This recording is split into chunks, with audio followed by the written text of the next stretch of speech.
عبادتوں میں افضل اور اعلیٰ عبادت ہے. اس خاص عبادت میں اللہ تبارک و تعالی نے ارشاد فرمایا قیام میرے لیے، رکوع میرے لیے، سجدہ میرے لیے، اتحیات و بیٹھنا سب میرے لیے ہے، مگر اس خاص عبادت میں تم میرے خاص لوگوں کے نقشے قدم پر چلنے کی دعا کرو، تب ہی تمہاری نماز قبول ہوگی. اور ہم اور آپ خوش قسمت حضرات ہیں کہ جنہوں نے اللہ تعالیٰ نے، جن کو اللہ تبارک و تعالیٰ نے یہ جواب نصیب فرمائی اور ہمیں گستاخ انبیاء، گستاخ صحابہ اور گستاخ اولیاء کے شر سے محفوظ فرمایا. اور اس پاک جماعت میں اللہ تعالیٰ نے ہم اور آپ کو رکھا اور ہماری آنے والی ہوئی نسلوں میں اللہ تعالیٰ سب کو سنت پر قائم فرمائے. اور یہ خاص بندے ہیں اللہ تبارک و تعالیٰ کے. اللہ تعالیٰ نے ارشاد فرمایا اهدنا الصراط المستقیم، تم یہ دعا کرو اے اللہ ہمیں سیدھے راستے پر چلا، راستہ ان لوگوں کا جن پر تیرا انعام ہے.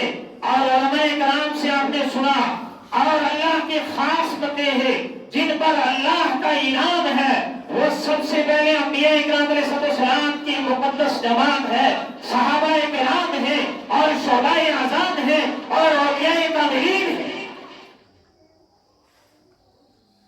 حدیث پاک میں ہمارے نبی نے ارشاد فرمایا صحابہ کرام کو اور قیامت تک ایمان والوں کو یہ ارشاد فرمایا کہ آپ میں آخری نبی ہوں، نبوت کا دروازہ بند ہے. اب ہر 100 سال گزرنے کے بعد اللہ تعالیٰ میری امت میں ایک مجدد پیدا فرمائے گا، اللہ کا میری پیدا فرمائے گا جو لوگوں کو صحیح راستے پر چلائے گا، اور جو لوگ ان سے محبت کریں گے وہ میرے خاص بندے ہوں گے.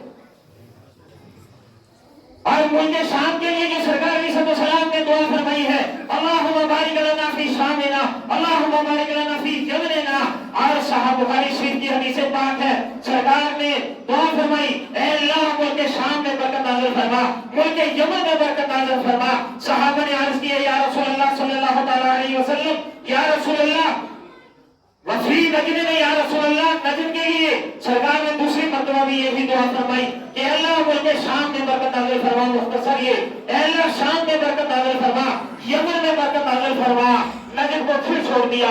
صحابہ نے عرض کیا پھر تیسری مرتبہ یا رسول اللہ آپ نے نجد کو چھوڑ دیا. سرکار نے بھی ارشاد فرمایا ملک شام یہ وہ سرزمین ہے جس میں اللہ تعالیٰ میری امت میں ایسی یہ سرزمین ہے جس میں قیامت تک 40 ابدال رہیں گے، کون سے رہیں گے؟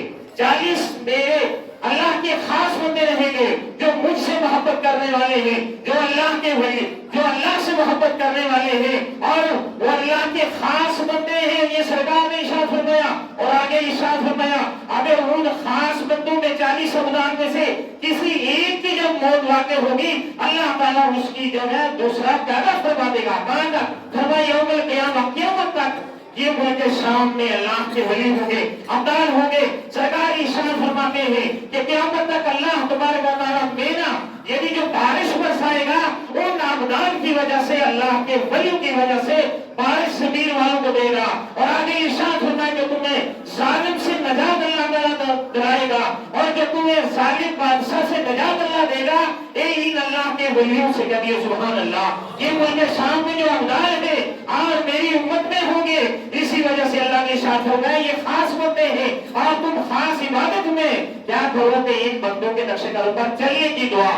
اور دوسرا یمن کے لیے حضرت ویسے کرنی کا ہے. اور تیسرا جو نجد ہے جس کا نام آل ہے، فرمایا وہاں ایک گستاخ رسول کا ٹولہ ہوگا جو اللہ کے انبیاء کرام کے بھی گستاخ ہوں گے اور صحابہ کے بھی ہوں گے اور قیامت تک اتنے اللہ کے ولی ہوں گے وہ ولیوں سے بھی دشمنی رکھیں گے، ولیوں کے بھی گستاخ ہوں گے.